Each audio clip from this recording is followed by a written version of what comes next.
a tafiya da ke da bege a gurin bahashimi tafiyar da babu waige babu zulumi soyayya take ta aiki yau babu ilimi idan ka so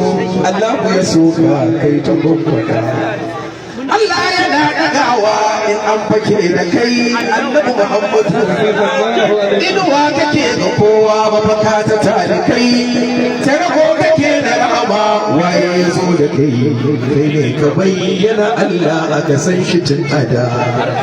waye yake ibada ne kai kamar ya kai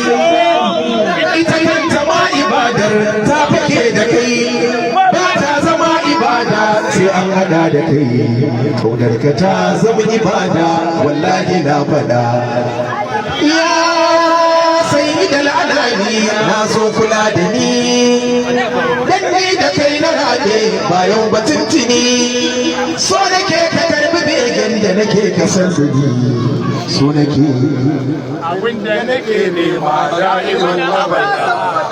na tabbata ka dace sautin kamariya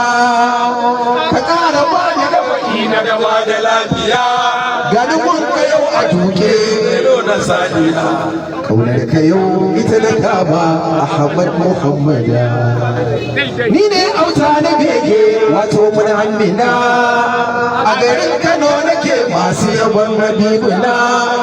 Umar mazugal ka ne manza na bayyana Bahar Nada studio tsawon Ahmada Bahar Nada sayyidul kauni sarimul ida